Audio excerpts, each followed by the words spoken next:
Africa on this level, and you know, it takes a lot.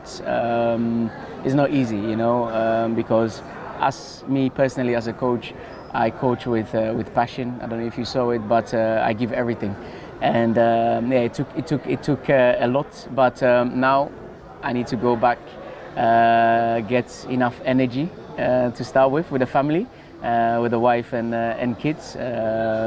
Lucky to have a wife who is very supportive and taking care of the kids while I'm gone. So for me personally, it's like I said, it's day by day, step by step, and let's say competition by competition. For us, the most important competition now is the waffle, because we really want to partake in the next World Cup, which is in 2025, next year in the summer. So we still have a lot of work to do. Fantastically, now we've got a good base and we can build on it. So for now, step by step, the next objective is the waffle in October. I heard that it was in Togo, so we're going to prepare really well. We're going to scout again. We're going to look for those hidden gems to come and help the team and help the team progress into the World Cup.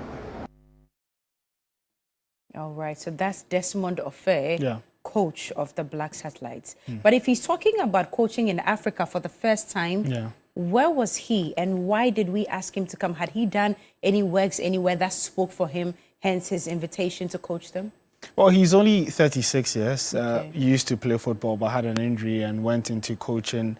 He's had internships at Chelsea. He's coached in Belgium with the likes of Sporting Lokeren, and then he's also been in Portugal where he's been a head coach as well. So he's had some European experience, but mostly he's been with youth football. Then he came to Ghana a couple of years ago to work with the Ghana Football Association Technical Directorate, where he was the high performance manager. And then he was also involved in developing the football philosophy for Ghana, the document that they unveiled some months ago. Yeah, I remember that, with some credentials over there. Yeah, he's been involved in Ghana football. He's also been working as a part of the leaders for the coaching education as well. So he has been interacting with Ghana football for the past 2 years. So when there was an opening for the under-20, they spoke to me and it was like, why not? He will take up I think it's been a good experiment so far. Yeah, he's done well. Congratulations to him. I asked a silly question moments ago that who's Desmond Ofe? Now I know who Desmond Ofe is. I don't think that it will leave me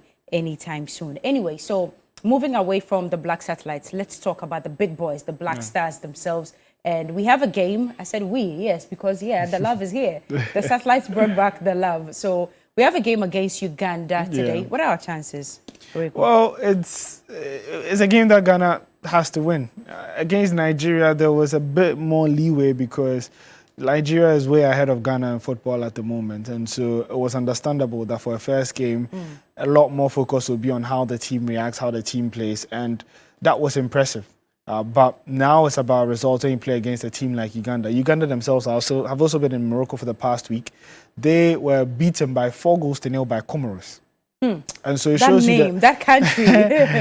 It shows you the true state of Uganda at the moment. They're not doing too well. It's not too good for them. But and Ghana hasn't been winning games. That's the problem. Because if you look back, we've won just 3 games in our last 11 matches. Can you imagine? And it's important that in every aspect of your rebuilding process, you have to get used to the winning mentality. It's something that you also build as part of it. So you can say you want to play well, but you also have to get used to winning. Whether winning in a nice way or winning ugly, whatever it is, you need to start winning games. And I think that's the next step for Otto. This game is a perfect opportunity for that. Uganda side that are struggling. And so I'm hopeful that we're going to put up a much better performance and then get a 3 points. Otto itself is also synced with my thoughts and says that they have to go for the win today. Okay. It's a different setup, different. We still have to be aware they have their qualities, and we have to be concentrated. But we're looking forward to this match. Especially because we lost the first match, we now want a victory. This should be a very good test, just like you said, for Otuado's comeback. This will be the very first game, right? No, this is the first one against Nigeria. We lost that one by 2 goals. No, when he came back, where was I? It was on the same day as the Satellites. So it got drowned. It got drowned. That was the day I didn't even know Joseph about it. Joseph won the gold and then the high jump.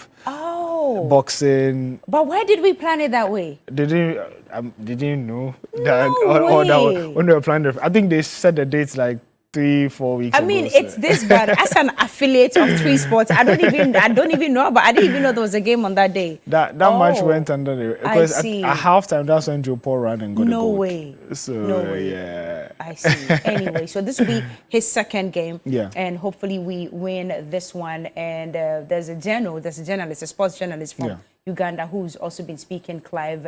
Is it Chaz? Chaze, yeah. Chaze. Yeah. Okay, let's listen to what he had to say. There is a disconnect between the Uganda Cranes and the Ugandans because for the last 3 years, Uganda has been playing away from home and they have not really been getting the results. Even the home games are played away from home because we don't have a FIFA certified stadium to host home games. So because of that, fans don't really care anymore what the Uganda Cranes does because they don't really follow them and the communication around the national team has not been that impressive. But also personally, I don't expect much in that game against the Black Stars of Ghana. Just the other day on Friday, Uganda lost 4-0 to Comoros. The head coach, Paul Put, has been doing a lot of tinkering, has been doing a lot of experiments, has been trying out so many things from players to formations. So I think the game against Ghana is going to be the same story. So I don't expect anything positive from the Ghana Cranes when they beat up with the Black Stars of Ghana. Okay, so that's what Clive had to say. Hopefully, I'm tired of saying Ghana must win this game. We always say we must win, or this one we have to, but we never do. So hopefully, hopefully. I don't want a repetition of Comoros. I don't want a repetition of Cape Verde. The list goes on and on and on and on. But what time is this game today? 4 p.m. much 4 later. PM. And I'm just thinking about it.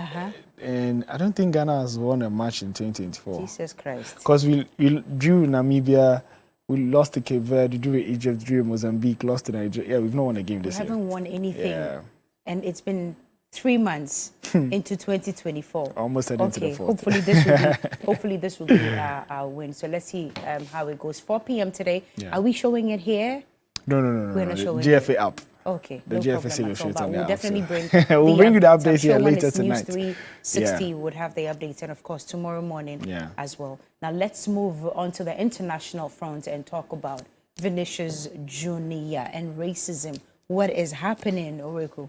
Well, so Brazil would be facing Spain in a friendly game, and as usual, there's a pre-match conference. And for a player like Vinicius, playing in Spain, he was selected to lead the Brazil team in that press conference, and he constantly had questions about racism, given the fact that he's had to deal with a number of episodes whilst playing with Real Madrid.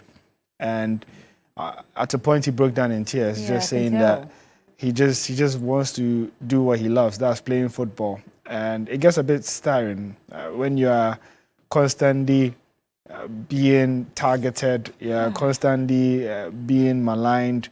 And it's not because he's not good enough or he doesn't deserve to be where he is. He's fought his way up there. So it's a bit disappointing to see, a world-class player break down in tears as much as this. And for him personally, it's been happening a number of times, and it feels as if it's specifically targeted at him. And the big question is, what is going to be done to help curb this situation? Because in all the recent episodes that have happened, the biggest punishment that the clubs have faced is just a fine.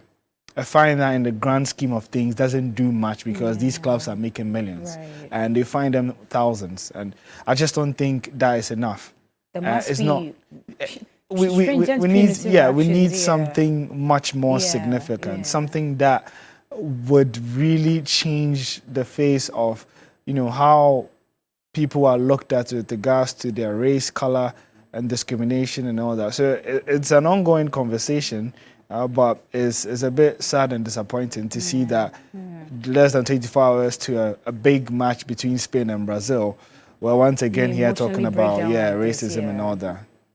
Anyway, I hope that if it's fixed real soon, because this is problematic. Anyway, Oreku, thank you so much for the updates. But before you go, we're trying to fix Ghana football, and it's a new initiative that we are starting. Guys, if you're ready, can we have it play on air so Oreku can tell us a bit more about it?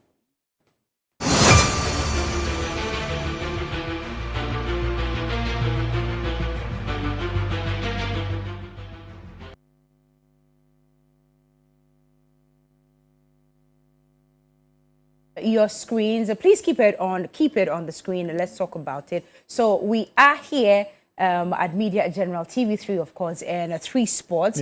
We are fixing Ghana football. It's a series we are starting. Oreku, please let us into it. Also, it's important that you used continuous terms, so fixing, because it's not a process that is going to happen once or it's not overnight. An event. Yeah, it's going to take time. Exactly. Patience, and we need to do it together. So what we're doing now is that we're speaking to different stakeholders on first identifying the problems, looking back at how far things have fallen, and then we're starting to look at some of the solutions. And so later tonight we'll be hearing from seasoned journalists. We'll be hearing from what the FA do think about this whole stance, and then we'll also be hearing from coaches as well on what the way forward would be, because there's been a lot of talk about how if we revive youth football, that can solve majority of our problems. Is that really the case? And so